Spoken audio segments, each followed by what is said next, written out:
Good morning and a huge welcome to this session on the Green Economic Recovery, which is co-hosted and organised by the Improvement Service, the Scottish Local Authorities Economic Development Group, SLAED, and the Sustainable Scotland Network. My name is Judy Kilgallen and I'm a project manager with the Improvement Service, and I'll be taking us through the agenda for the workshop today.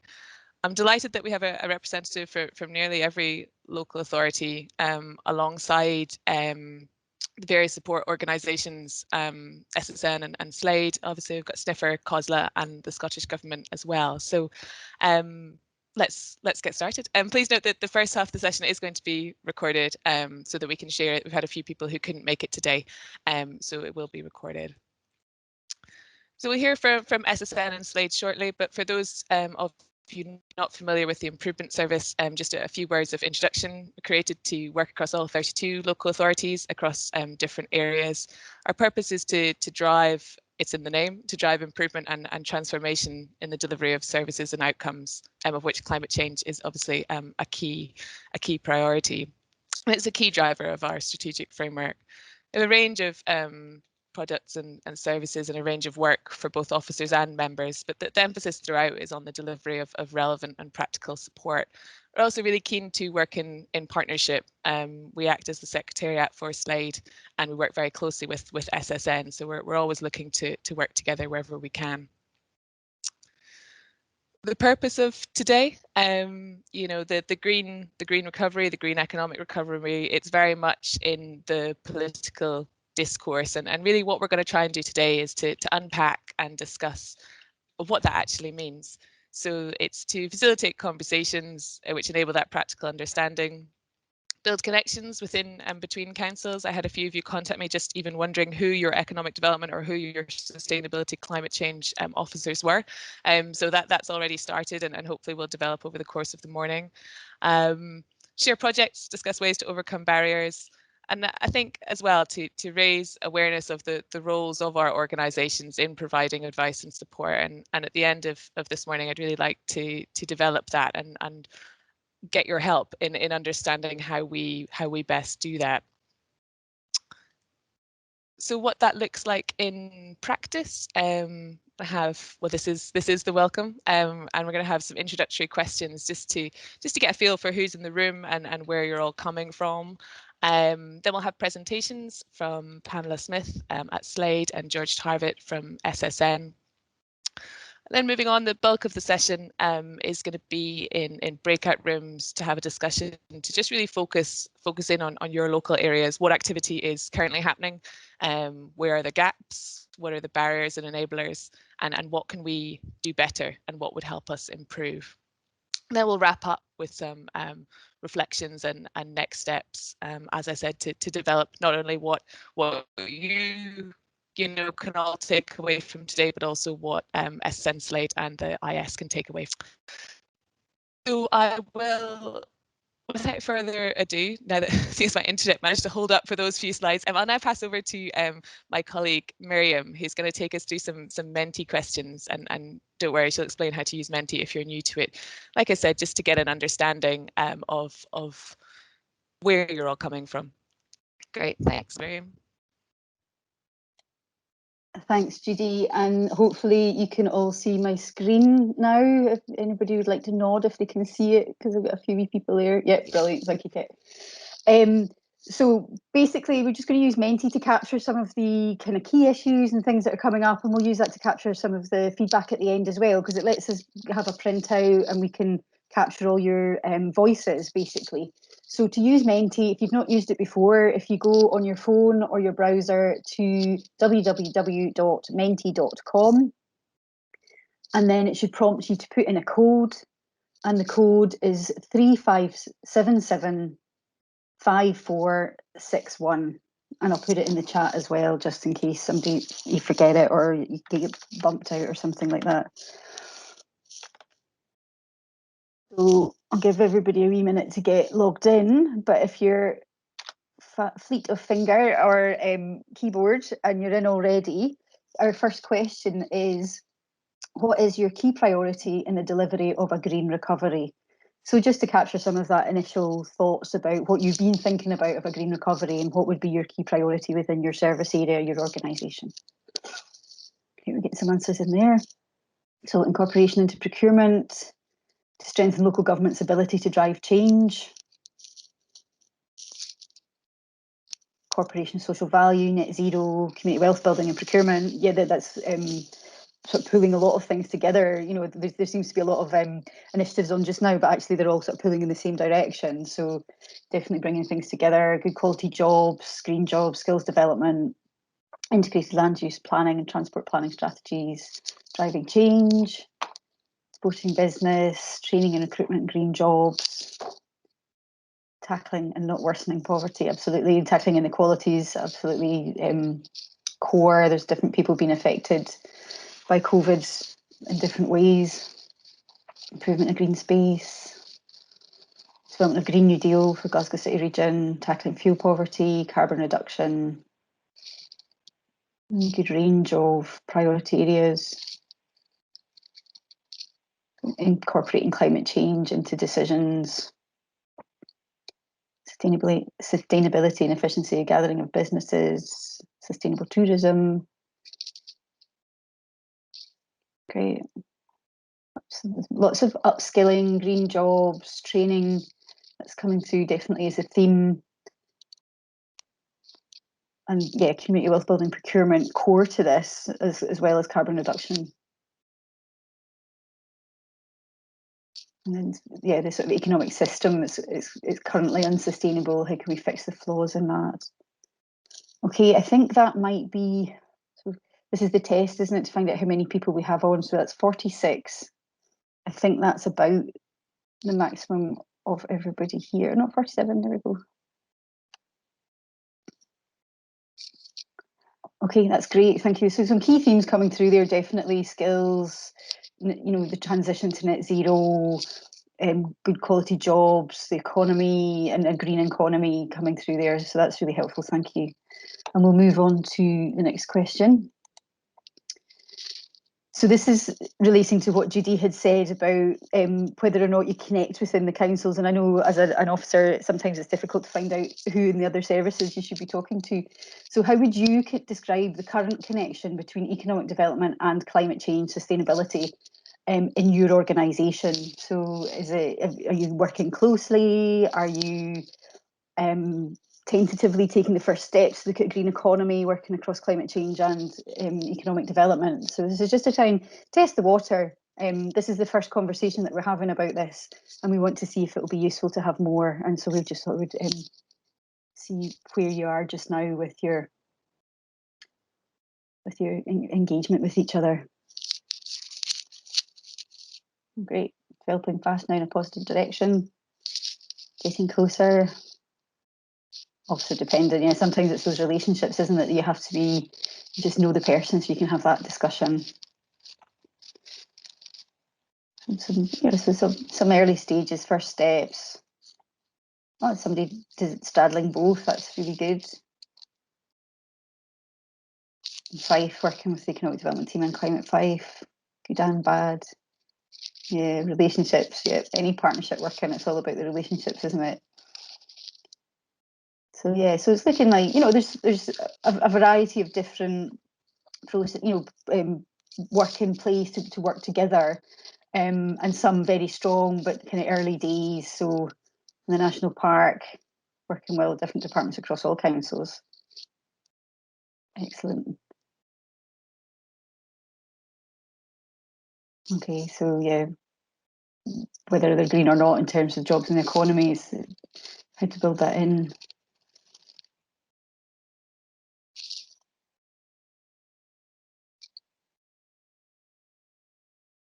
Okay, it looks like we're all beginning to get together,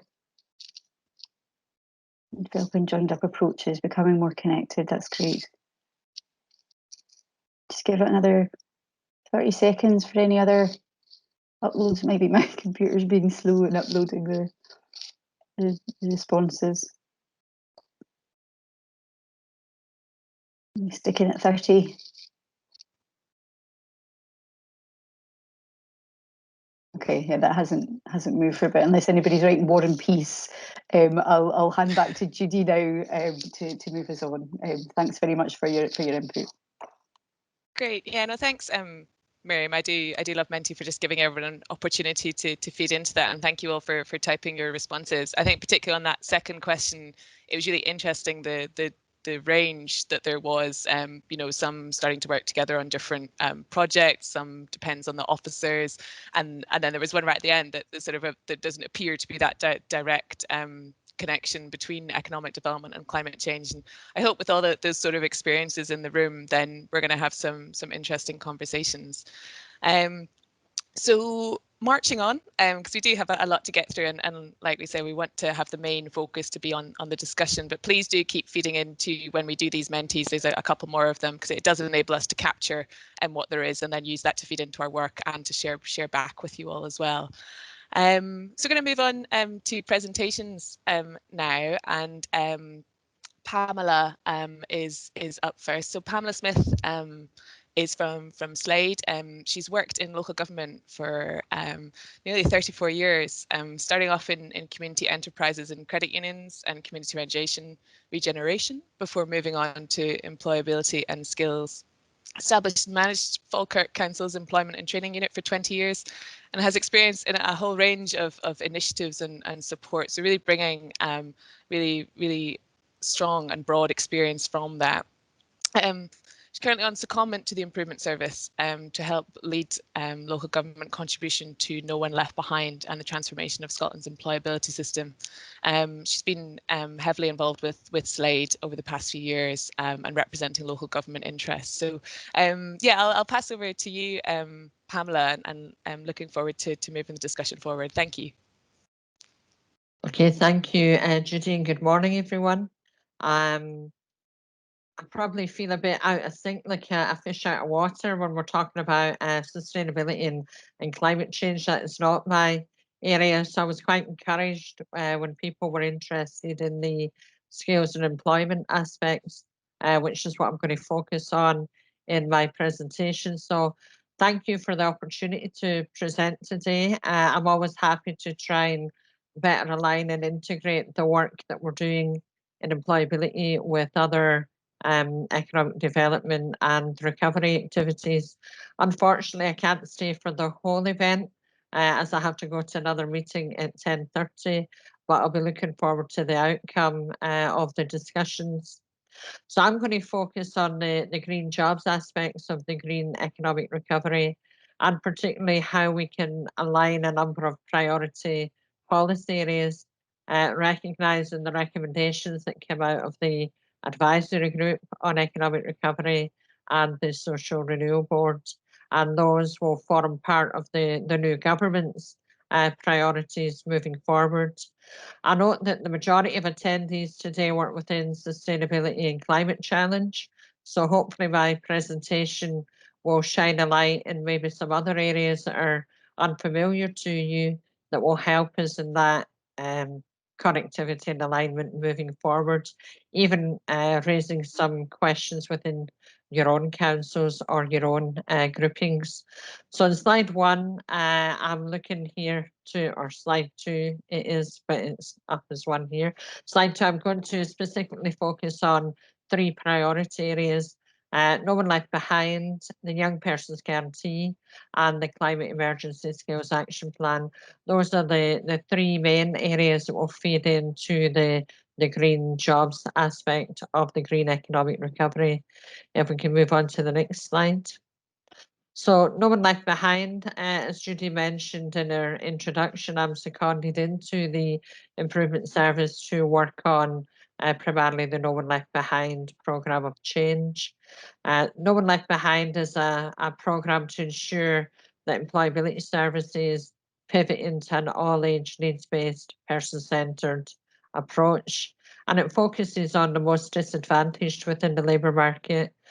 Scottish and local government signed up a political partnership agreement in December 2018 that we would work jointly and collectively and collaboratively to transform the employability services in Scotland. And as you know, employment requires both the good demand side and supply side of labour for it to function effectively. The programme of transformation seeks to move from a nationally designed and commissioned arrangement of services to local governance arrangements. And in doing so, we seek to better align and integrate with other public services. And in the first phase, we're looking at services that are funded and managed by Scottish and local government. Tackling poverty and disadvantage is at the core of the approach. So in building a fairer, more equal, greener wellbeing economy, the benefits should be realised for the no one left behind client group. And each local authority has a named employability lead. So again, if you're unfamiliar with who they are, we can make those connections post the session. If we move on to the next slide. The Young Persons Guarantee is the next priority area, and this arose out of a recommendation from the advisory group on economic recovery. The Young Persons Guarantee was to help mitigate the disproportionate impact on young people arising from COVID, and to guarantee those who are 16 to 24 a place in learning, training, or employment. The delivery of opportunities for young people from investment programs was also highlighted, as well as the green economy. These were front and centre of part of the report that Sandy Begbie prepared for the government, and as part of the recommendations that then is forming part of an activity plan. The Cabinet Secretary for Finance, on the back of those recommendations, wrote to all public sector leaders and encouraged them to create opportunities for young people through their investment programs, and in particularly through their procurement process. And that continues to be the priority as we move forward. And indeed, there's likely to be a Minister for Youth Employment appointed within the new ministerial team. If we move on to the next slide. And the Scottish Government in their programme for government called for the publication of a Climate Emergency Skills Action Plan. That was remitted to Skills Development Scotland to take forward. And the plan was to provide a framework for the skills investment needed to meet the climate challenge ahead and to successfully support Scotland's transition into a low carbon economy in a just and inclusive manner. The Climate Emergency Skills Action Plan, led by Skills Development Scotland, was launched in December 2020 in conjunction with the Scottish Government's Climate Change Action Plan update. The Climate Emergency Skills Action Plan focuses on immediate actions to support the development of the skills needed to meet the climate change challenge, but also highlights longer term actions that will be required to enable the skills system to respond more effectively as we move ahead. And therefore, it's a responsive and evolving document. The key focus on the actions are over the next 5 years, so from 2020 to 25. And it is proposed there will be an update on this action plan by the end of 2023. In February of this year, an implementation group was established to help implement the actions within the plan, and that will be chaired by someone appointed through Scottish Government and the SDS. So the chair has still to be appointed. They've only had one meeting, and that was chaired by SDS until another appointee is put in place. The membership of the group has 20 senior representatives from central and local government, also skills providers, industry, and independent experts.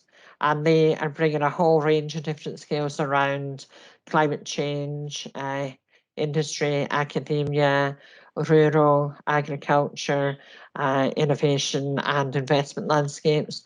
And again, we can go through all of the members of that group, but it does include people like SEPA, Transport Scotland, Scottish Enterprise Cities Alliance, Zero Waste Scotland, etc. So there are 20 20 odd representative organisations, and it includes COSLA and SLAED. If we move on to the next slide, the Climate Emergency Skills Action Plan outlines 6 priority areas, and you will see in the first point that the green labour market recovery is a clear priority, and also in response to the recovery to COVID. And also, if we look down at the 5th priority, it links clearly to the No One Left Behind agenda and the Young Person's Guarantee, ensuring fairness and inclusion as part of the transition to net zero. So these are the 6 priorities around the focus on skills within the Climate Emergency Skills Action Plan. If we move on to the next slide. So in slide 7, this will be familiar to most people on the call, and you will know a lot more about it than I do. But in terms of the shift to support a just transition, there will be specific opportunities to drive forward green economic recovery and create new green jobs. So in terms of the changes that are required around energy generation, all the decarbonisation focus, so whether it's on heating, land use or transport, again, the technological solutions, as well as the different behaviours that are required, both domestically within households and also within businesses. So within those key priorities, in terms of that fundamental shift, those challenges will create opportunities for green jobs, and that will be part of our challenge collectively to look at how we can design and deliver some of those opportunities. If we move on to the next slide. So coming back to policy alignment, everyone recognises that good employment is the main route out of poverty and disadvantage. And it was interesting in the first Menti comments that poverty, inequality, good jobs were all cited as an ambition. The economic recovery propositions from Scottish Government and from local government and all associated expert bodies and groups are all focusing on a more inclusive and wellbeing economy and the building back better, as well as the green economic recovery. We've also seen, and again it was mentioned in the Menti, that we are having an increased focus on place, and that in itself highlighting the opportunities within community wealth building. A green economic recovery will enable all of these priorities to be aligned and woven together into a more comprehensive and sustainable response. So again, for us within local government, delivering across a range of these initiatives, it's how do we knit together the priorities and the action plans so that we can improve the outcomes. And again, that's something that we're keenly focused on within the improvement service, is improving the outcomes. If we move on to the next slide. So in taking forward a well-considered approach, place and people will be at the centre. Both of these are affected by the jobs and skills impacts that arise from the move to a greener economic recovery, and also in response to the impact of COVID. The impact in place will be determined by the nature of the local economies, you know, what sectors are currently involved, whether it's oil and gas, or in terms of the response to COVID, whether it's tourism and hospitality. So responses will need to differ, and a one-size-fits-all approach won't do. So again, looking at the place-based approach to recovery, taking into account how that green economic recovery can have most impact, and that will be different depending on the starting point and depending on what the impacts are falling out from the just transition and the response to COVID.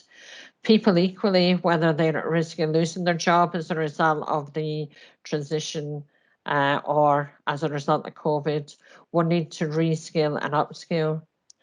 There will also be implications for new entrants through the Young Person's Guarantee in terms of the education and skills system, but there will also be implications for those who are currently unemployed or who want to return to the labour market.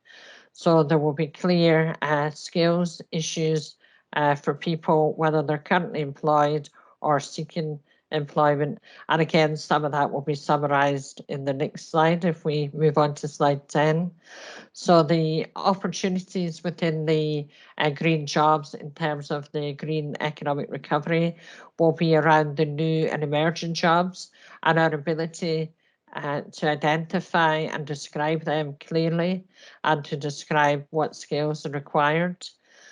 We also have to be clear on what jobs are likely to be affected by the transition to net zero and how those jobs can be transitioned and what skills require to be gained, changed, added to. And we need to look at where there's existing jobs in construction, installation, maybe land-based economy, where we need to have greater numbers of people in the just transition to again enable those targets and ambitions to be met. So there's three kind of key areas where we have to get increased intelligence at a local level to enable us to make those local plans and to join them up with our colleagues. And we'll move on to the next slide. So both the just transition and economic recovery will require immediate short-term, medium-term and longer-term actions, and some of them will be reactive actions. We won't be able to sit for a long time and plan where there are job losses as a result of COVID. And if we want to pivot some of that green economic recovery as a replacement, then we have to look at how we can knit that together within the investment programs that are already available. There are some examples on the slide, and we have to consider what opportunities that some of these challenges present. So we already are discussing a lot of the oil and gas and energy. And again, there was an additional 15 million made available for Aberdeenshire and Aberdeen City around transition training, employment and skills. We also have to look at what opportunities there might be in our locality with our businesses, with the supply chain around some of these changes, whether it's in low carbon heating, transport, manufacturing, and what kind of skills might be required in relation to support that. And again, what knowledge those business owners may require as well, particularly if it's the SMEs or the micros that local government are more familiar with working. We move on to the next slide. So this slide shows some of the economic recovery, the green economic recovery enablers. It illustrates some of the areas that we can align employability and skills, given that my focus is more around the kind of green jobs. So how do we link some of these together, and how can we be creative in pushing forward a number of shared priorities? So whether it's through the current investment programs, whether it's city deals, growth deals, or capital programs, how do we maximise our procurement powers, and how do we ensure the sustainable procurement duty, we deliver the best outcomes available from that. We don't necessarily use all of the enablers within procurement that currently exist. How do we support supply chain businesses, and what implications does that have for business development? And how can we align some job programs with environmental and energy efficiency programs, given that we're likely to have a jobs deficit and we're likely to move into recession? How can we create some intermediate and transitional opportunities through more dedicated project activity and some monies that are available to help support some of that? If we move on to the next slide. So some of the other enablers around the skills and employability, we have the whole apprenticeship family. So whether it's foundation apprenticeships within school, whether it's modern apprenticeships, or whether it's graduate apprenticeships. There's a whole series of work-based skills training that employers and job seekers can engage in. There is new and additional further and higher education funding provision as a result of COVID. Can some of that be pivoted to support the green economic recovery? The National Transition Training Fund that's been made available to support the response from COVID and the impact on a number of the sectors affected. There will be a specific focus on green jobs and green recovery. So again, how can we make that more accessible and more transparent? There's also additional funded graduate internships, and can we bring in new skills, new technology through a younger workforce? And again, those will be fully funded to help drive forward some of the change.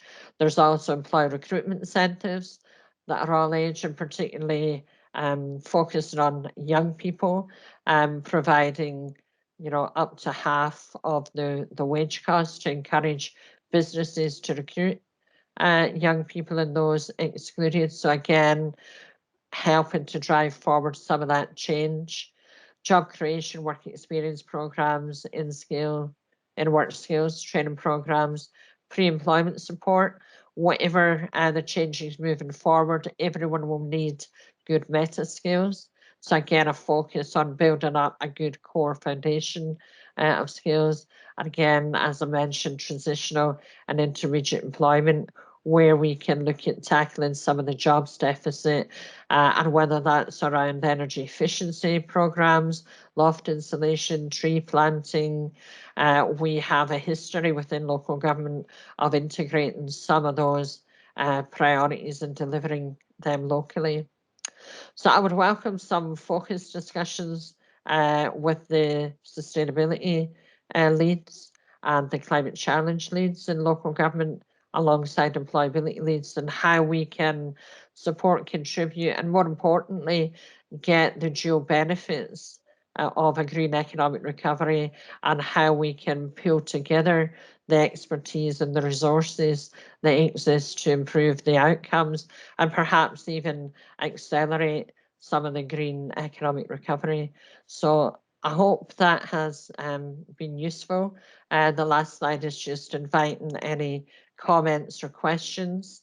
I hope you've found out something that you maybe didn't know about around the green jobs. It is very new, and I think within that, the opportunity is there for us to drive forward that transformation and change together, and actually lead it rather than follow. So thanks very much for the opportunity, and I'm happy to answer any immediate questions. Just now, I'm equally happy if anyone wants to email me post a session. I'm sure Judy can send out the email address if that would be helpful to anyone as well. Great, yes, thank you, Pamela. I personally found that really comprehensive and illuminating, so thank you. That's what today's all about. So I see, Kit, you've got your hand up. Would you like to come in? Yeah, thanks, Judy. And I can see other people posting stuff in the chat as well, so please don't forget them. But a question for Pamela, and rather probably what seems a basic one to start with, but what do you define as a green job? Because I sort of have a little bit of concern about the scope and framing of some of the kind of different funds. And we have the Climate Emergency Skills Action Plan, which talks about skills for climate change, but actually only covers mitigation and cutting emissions and not building resilience. And then we talk about green jobs, and then we've talked a little bit about tree planting, which is natural capital and restoration. And I just wonder whether there's a sort of commonly accepted definition at the moment in Scotland of what constitutes a green job, or whether that's one of the key things we need to work out together. Well, it's absolutely a key question, because depending who you speak to, Kate, there are different interpretations of what we mean by green jobs, and those who are funding it have an opportunity, I suppose, to shape it. So again, where we have money locally, or where we have money as partnerships, we can determine how that meets our local needs and how we call it green. I suppose it's for us to help. I don't know if we will get a national definition, because the place and the people will vary so much, but I think it is for us to start getting some core elements of what would be included within green jobs. And I think, within the chat, it isn't all male-dominated traditional construction, engineering, physical type work as well. We have to look at the broad spectrum, and some of it will be quite basic entry-level type activity that will require quite low-level skills. And some will be quite high-level transformational skills. So it's a huge area, and I don't think there are any clear definitions. And I think what you're finding is people are defining what they want to fund at the minute, and then categorising that as a green job. So it's been more supply driven than demand driven at the minute. And I think longer term, depending on what the investment priorities are, that will also influence what then gets captured under green jobs. I don't know if that answers your question, but it's a very good unanswered one in general. Yeah, I think that's really helpful, Pamela. Like, even just to understand kind of that actually it is something that we need to get to the bottom of, because a lot of the international literature around things like Green New Deals and green recovery also talks about things like the care sector being in the scope of green jobs, because the carbon footprint of those is pretty small, and also kind of is associated with providing some of the social foundations that kind of we need as society for everyone. So it is a very broad and contested term, and I just kind of, it's just interesting. This is I come from the sustainability background and the economic development background, but for the first time I'm starting to straddle both for Glasgow City region, and so I'm kind of just interested to see how that's playing out at the moment. So thanks, that's really helpful. Yeah. Thanks both, and I think it's a really interesting point, and how people on this call can sort of support and influence that, because there is confusion and the interpretation to it. And you mentioned there about the links with funding, and it's how maybe we start to influence that as well. I had another question come in from Rami about how important it is to do a mapping exercise to identify the skills gap in the green sectors and then develop programs accordingly. Yep. So I think that's the first meeting of the Climate Emergency Skills Action Plan group had loads of discussions around this, because when it comes to skills, some of the skills are easily transferable, so it's quite difficult to isolate and know what exactly are the new skills, or are we just looking at existing skills in a new environment with a slight add-on. And I don't think it is actually clear on what we mean by the skills, the same as what we mean by the jobs. And in talking to colleagues in Skills Development Scotland, a lot of the real new skills will be years down the road, will be much longer term. And then where does the education system fit into that, as opposed to the kind of work-based skills that we're talking about in the short term? So I think, I don't think it's an easy one to get an answer to, and it's like a lot of things where we had a lot of the renewables. Where were the renewables new and additional jobs, and how different were they actually to some of the construction jobs that already exist? Whether there's sort of work to be done looking at projects did happen, and sort of what came through from that, and then maybe using that to try and develop future points as well. So again, I think the demand for skills, who are the people demanding what skills? Because a lot of it is kind of academics or theoretical. And it's how we, as local government bodies and officers, can influence that. Yeah, gosh. Yeah, there's an interesting for those who haven't looked at the chat, interesting definition that Pamela Stevenson's posted in there.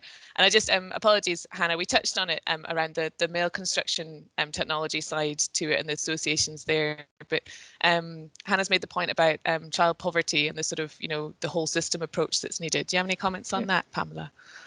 No, I mean, I think that's where we have opportunities to tie some things together. So child poverty, the poverty is because people don't have enough income, and there's also fuel poverty. And if we can try and tie some of these agendas together, so if we're trying to get parents in poverty into work, how can then we align that to our investment programs locally or our procurement programs locally around any of these new green economic recovery? We use green jobs, and we're talking about a Green Jobs Academy.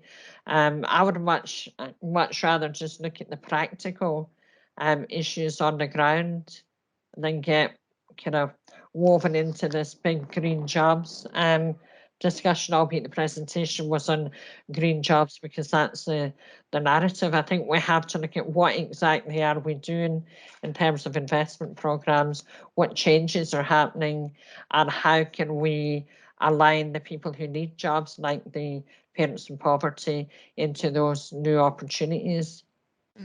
So I think it's about alignment and integration locally, and ensure that our target groups are equally able to compete. Yes. And again, when the furlough ends, are we going to see a tsunami of people losing jobs that have to be reskilled and retrained? And do these new jobs already exist, or are we going to be training people and there is a jobs deficit? Yeah, you described it. Of focusing on one area too much could result in real issues in others. So it's about having that alignment, and I think that links into the role of local government, not just in the things that we're directly doing, but how we can bring together different parties and organizations and place-based approaches, all these really positive things of linking in these outcomes. Yeah, gosh. Are there any more, and I'm conscious, Pamela, you are going to need to leave us, but yeah, let's definitely keep the conversation going. You and I are definitely going to meet at some point soon, and I can update you on the outcome. Are there any other questions for Pamela at this stage before we move on to George?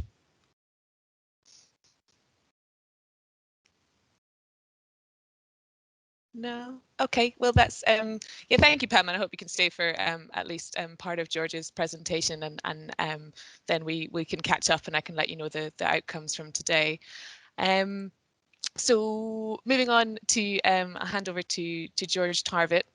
Again, another person coming with a really broad experience in working in this field. George has led the development and management of the Sustainable Scotland Network since 2003. Having previously led on campaigns and policy with Oxfam. The SSN used to sit with Keep Scotland Beautiful, where George managed that alongside a host of climate change initiatives at the same time. He's a master of the spinning plates and always looking as well to work in partnership, which makes him great to work with. Since 2018, the SSN Secretariat has been part of the Edinburgh Climate Change Institute at the University of Edinburgh. And so they work, as George will go on to describe, they work across the public sector, but also have a lot of work and input with local government. So yeah, over to you, George, if the technology allows us.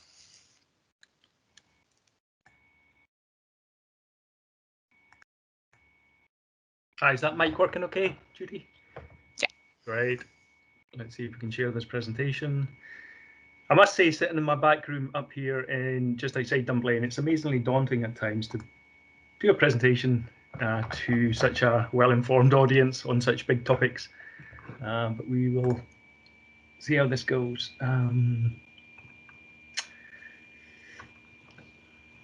Right.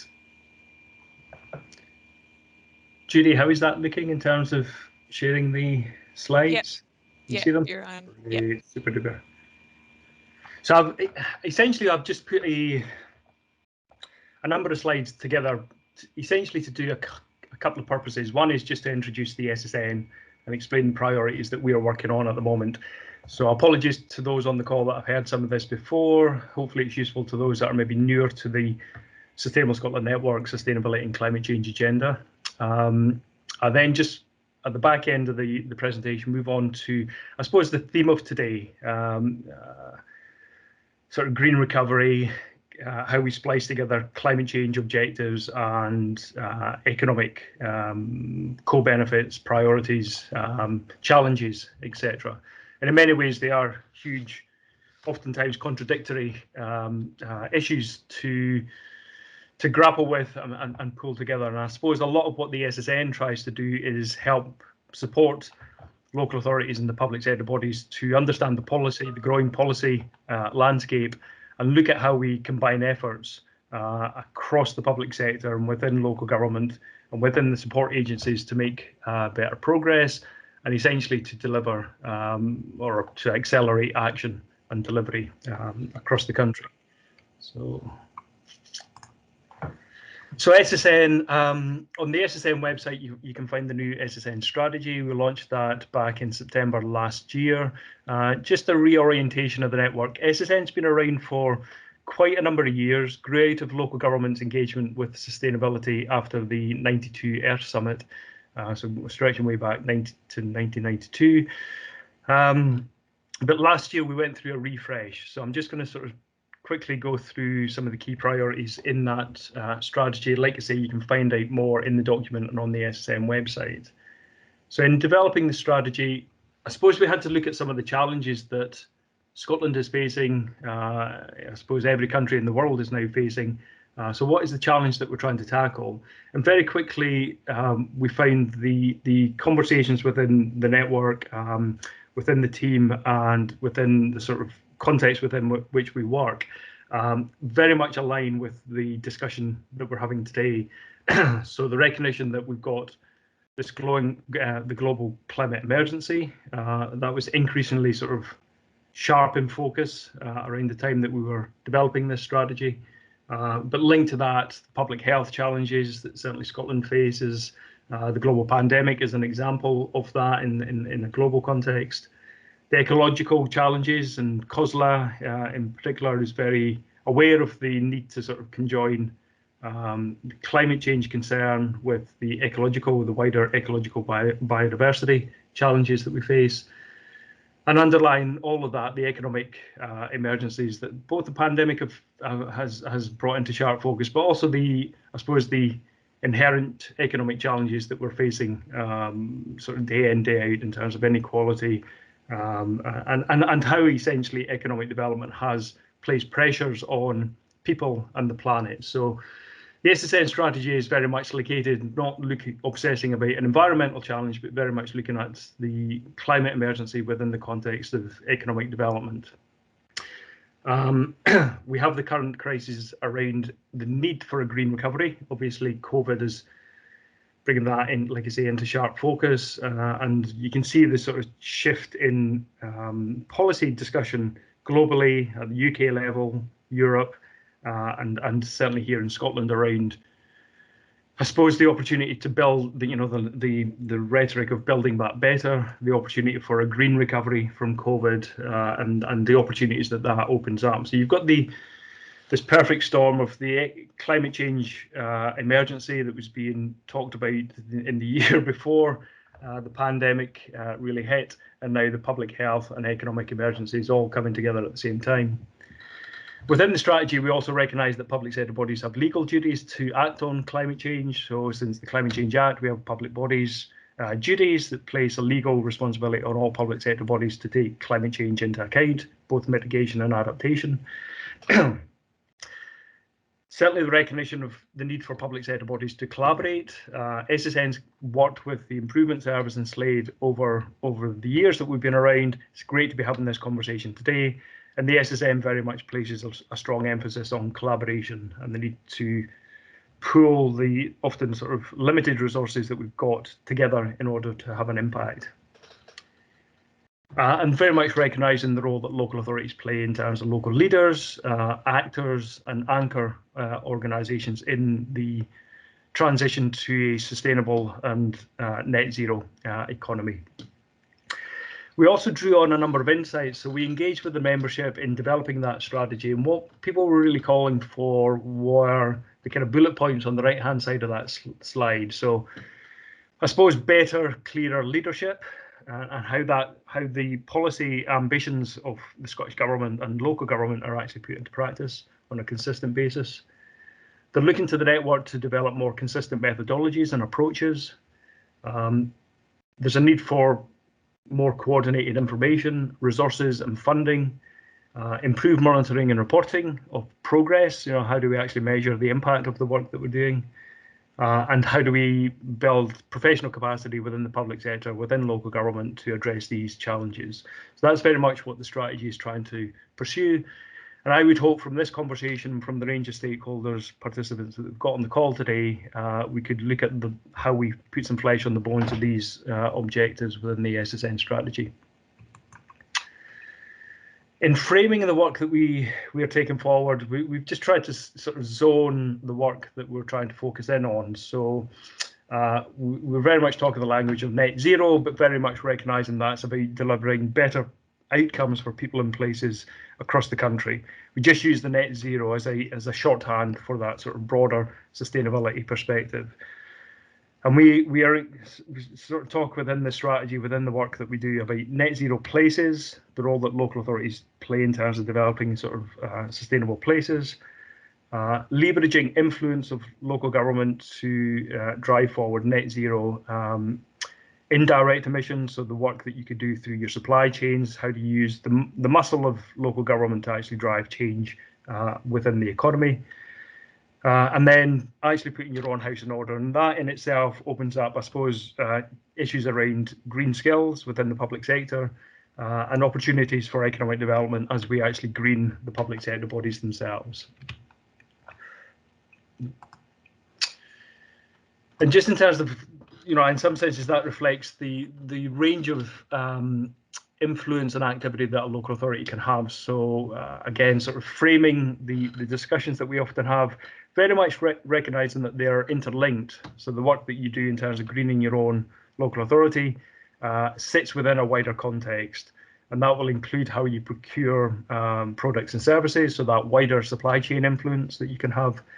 And then the role that local authorities do play, and in many ways is the core purpose, which is actually helping to support, develop and transform your localities. So the SSN strategy very much talks to that framing, and we're looking to develop sort of support services and activities in that landscape or on that landscape. And again, the sort of strategic objectives, the SSN is very, it's a small secretariat. We've got 4 members of staff based at ECCI in Edinburgh. The strength of the network is in the network and in the network members. What we are trying to do is develop more consistent approaches, so guidance and methodologies. You'll start to see that coming forward this year. Tools and frameworks, supporting the work that we're doing through better sort of tools to get the job done. Increasingly professional sort of training and advice from the network and with network members. Sharing good practice and peer-to-peer learning, so this would be an example of that. And policy engagement and knowledge exchange, sort of actually understanding quite a rapid sort of policy landscape and helping sort of, I suppose, align efforts across SSN and with strategic partners and other networks within local government. We also recognise the importance that SSN plays in terms of, as a network, actually influencing change elsewhere and drawing expertise in from out with the network. So we have strong connections at the leadership level. We do sit regularly on the COSLA Economy and Environment Board. We have links through to the leadership group, the Climate Emergency Action Group. So there's means by which we can take some of these conversations into a leadership context. The policy engagement that SSN undertakes, so whether that's consultations or on a regular basis, the SSN steering group meets monthly or at least bi-monthly, has direct engagement with civil servants. So I think SSN does play an important sort of bridging role between the practitioners and the policymakers. And we're very interested in how we sort of make better use of aligning or extracting value out of research to help support practice and the implementation of practice. And again, being based at the University of Edinburgh, it's a new opportunity for the SSN to do that better than what we have in the past. So that was a sort of whistle-stop tour in terms of where SSN is at the moment and what our priorities are as a team. just very quickly looking at the sort of policy landscape and some of the sort of reference points and sort of the context within which we're living.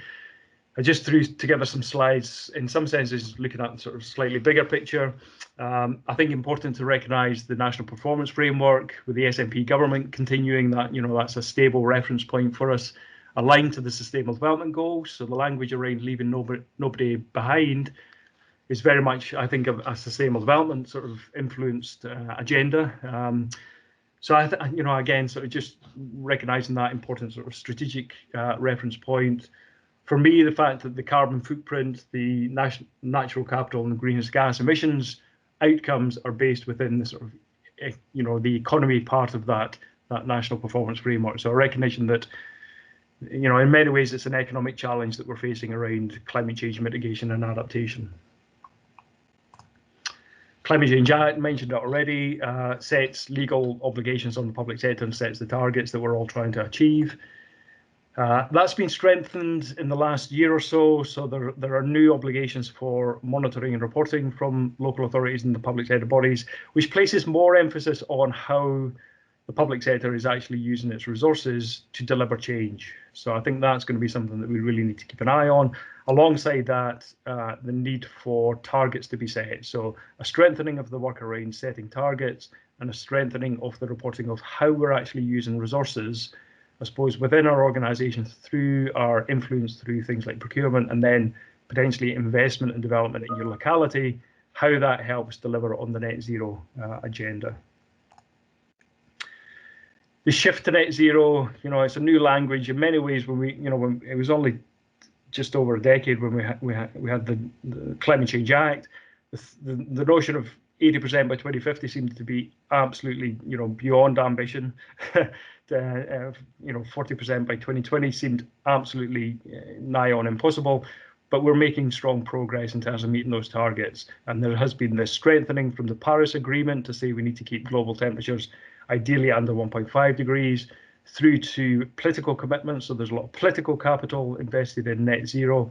The work of the Climate Change Committee saying it's feasible to achieve this without absolutely shredding the economy. So they're very much looking at the sort of economic path towards net zero, providing that sort of advice to government to say, yes, it's feasible.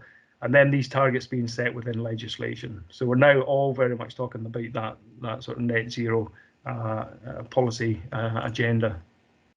And just the reflection of that within the programmes for government. So the last two have been increasingly skewed towards net zero, and then the green recovery last year, and no doubt we'll see something similar in the programme of government coming forward this year. And that's influencing the work that the SSN is doing. It's influencing the sort of finance and investment that's being talked about in terms of how do we actually ratchet up action towards net zero. And towards the back end of last year, we've touched on it already, the Climate Emergency Skills Action Plan. The head of ECCI, so Professor Dave Ray, actually chairs the implementation group. So happy to take any issues that come up today back to Dave and that implementation group through the connections that we've got. Obviously, the updated climate change plan, very much talking about the green recovery and things like the national mission around infrastructure investment. So such a driver for the move to net zero, but also such a job creating investment process, the work around infrastructure investment. I've just got a couple of last minute slides. I suppose what we are increasingly finding is the need for sort of pathways to net zero. So a lot of the work that we are doing as a team and with certainly some SSM members is looking at what, yes, you can set targets, but what's your policy agenda and what are your list of projects that you're putting in place that can take you in the right direction? And I suppose then asking the question, what does that mean in terms of local economic development? Where are the co-benefits? What does this mean in terms of the transition of the economy towards net zero and the shift in employment, economic activity, etc.? And in some senses, I think maybe the discussion about green jobs is maybe a bit of a diversion in the sense that if the economy is going to be whole-scale net zero within 24 years, it means that, essentially everybody's job is going to be within that net zero economy.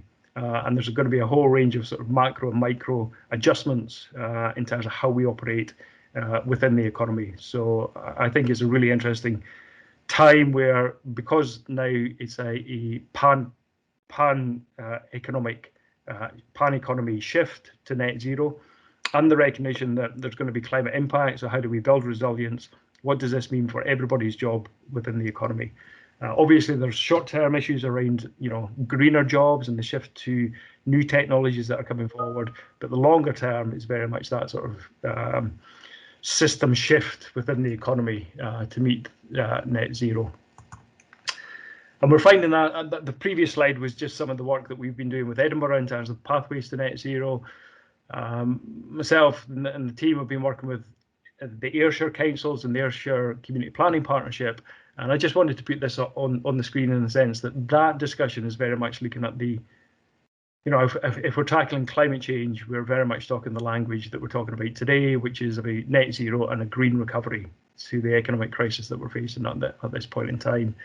And just a shout out in terms of the approach that we often take is very much not just obsessing about the climate change challenge, but actually, if you're talking about a change process, you need to think about it's quite transformational in terms of its scale and impact.